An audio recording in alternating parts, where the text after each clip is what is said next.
ஒரு தடவை இல்ல, 2 தடவ மரணத்தையே தொட்டுட்டு வந்திருக்காரு லீ மின்னோ. 2006ல அவரோட க்ளோஸ் ஃப்ரெண்ட் ஜங்கோவோட டிராவல் பண்ணுவாரு. அப்ப பயங்கரமான ஒரு கார் கிராஷ் ஏற்பட்டுடும். ஃப்ரண்ட் சீட்ல இருந்த அவரோட 2 ஃப்ரெண்ட்ஸ் ஸ்பாட்லயே இறந்துருவாங்க. ஆனா ஜங்கோவும் லீ மின்னோவும் கோமாக்கு போயிடுவாங்க. இது ஒரு பயங்கரமான இன்ஜரி. லீ மின்னோ பொழைச்சதே பெருசு. அவரோட தொடையில ஒரு மெட்டல் பின்ன கூட பொருத்தி வச்சிருப்பாங்க. 18 வயசுல இந்த மாதிரி ஃபேஸ் பண்ணி தான் இவ்வளோ பெரிய ஆளா வந்திருக்காரு. பொதுவாக ஒரு கே ட்ராமாவை ஸ்டார்ட் பண்ணுறாங்கன்னா ஃபர்ஸ்ட் டைம் பார்க்குறவங்க பாய்ஸ் ஓவர் ஃப்ளவர்ஸை தான் மேக்ஸிமம் பார்த்துருப்பாங்க. குஜின் பியோங்கிற ஒரு ஐகானிக் கேரக்டராக நடிச்சிருப்பாரு. ரொம்ப சூப்பராக நடிச்சிருப்பாரு. அவ்வளோ ஈஸியாக ஒன்றும் அவருக்கு அந்த சான்ஸ் கிடைக்கல. 200 பேருக்கு மேலே அந்த ஆடிஷனை அட்டன் பண்ணியிருப்பாங்க. அந்த கேரக்டருக்காகவே கேர்லி ஹேர்லாம் பண்ணிட்டு இந்த ஆடிஷனை அட்டன் பண்ணியிருப்பாரு லீ மின்னோ. அந்த கேஸ்டிங் டைரக்டர்ஸ்லாம் இவரோட டெடிகேஷன் ரொம்பவே பிடிச்சி போயிடும். ஆனால் டைரக்டாக அனௌன்ஸ் பண்ண மாட்டாங்க, நியூஸ் பேப்பரில் தான் அனௌன்ஸ் பண்ணியிருப்பாங்க. லீ மின்னோக்கு ஒரு பெரிய ஃபுட்பால் பிளேயராக ஆகணும்னு தான் ஆசை. 5th கிரேடில் அவருக்கு ஒரு பெரிய இன்ஜுரி ஏற்பட்டுரும். ஸோ அதனால் அவரால் அதை கண்டினியூ பண்ண முடியாது. ஆனால் அவர் ஒரு பெரிய ரொனால்டோ ஃபேனு. அவர் பிடிச்ச கிளப்பு கூட மான்செஸ்டர் யுனைடெட் தான். இவர் எல்லாருமே கிங் ஆஃப் கெமிஸ்ட்ரின்னு தான் சொல்லுவாங்க. நடிக்கிற எல்லா சீரீஸுமே பயங்கர ரொமான்டிக் சீரீஸாகவே இருக்கும். ஹீரோயின்ஸ் கூட செம்ம கெமிஸ்ட்ரி ஸ்பார்க் ஆகும். இவர் கூட நடித்த எல்லா ஹீரோயின்ஸுமே இவரை ரொம்ப பாராட்டியிருப்பாங்க.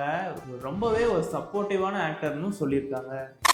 2015ல் ஆக்ட்ரஸ் பே சூசியை இவர் டேட் பண்ணியிருப்பாரு.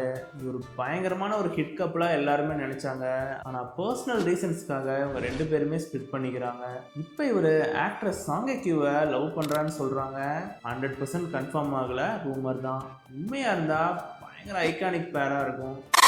இவர் நடிக்கிற சீரீஸ் சவுத் கொரியாவில் சுமாராக போனால் கூட இன்டர்நேஷ்னல் லெவலில் பயங்கர ஹிட் ஆகும். அதனாலேயே இவருக்கு ஹாலிவுட்லேருந்து கூட நிறைய ஆஃபர்ஸ் வந்துச்சு. ஆனால் எதையுமே இவர் அக்செப்ட் பண்ணல. எனக்கான டைம் இது இல்லைன்னு நிறைய ஆஃபர்ஸை ரிஜெக்ட் பண்ணியிருக்காரு. லீ மின்னோ நிறைய ரொமான்டிக் சீரீஸாகவே நடிச்சிட்டு இருந்திருப்பாரு. அதனாலேயே அவருக்கு ஒரே மாதிரியே கேரக்டர் ரோல்ஸ் வந்துக்கிட்டே இருக்கும். ஸோ இதிலேருந்து கம்ப்ளீட் டிஃப்ரெண்ட்டாக 2022ல் பச்சின்கோங்கிற ஒரு சீரீஸ் நடிச்சிருப்பாரு. ஃபர்ஸ்ட் டைம் வில்லனாகவே நடிச்சிருப்பாரு. இது அவங்க ஃபேன்ஸ் யாருமே எதிர்பார்க்கல. சூப்பரான ஒரு வேர்சடைல் ஆக்டிங்கை அதில் காமிச்சிருப்பாரு. அந்த சீரீஸ் இவருக்கு ஒரு சூப்பரான ஒரு ரெக்கக்னிஷனை கொடுத்துருக்கு.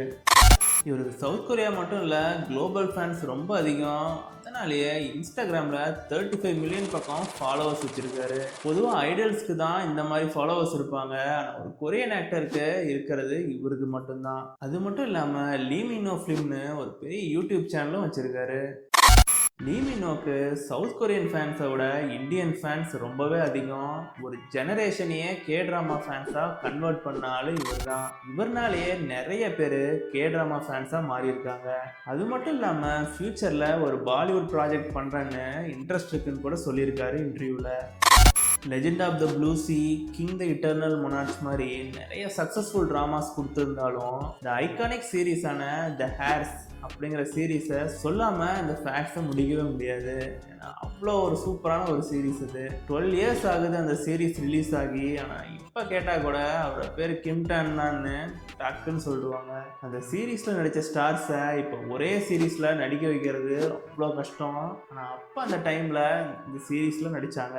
அந்த சீரீஸில் நடித்த எல்லா ஸ்டார்ஸுமே இப்போ டாப் ஆக்டர்ஸாக ஆகிட்டாங்க.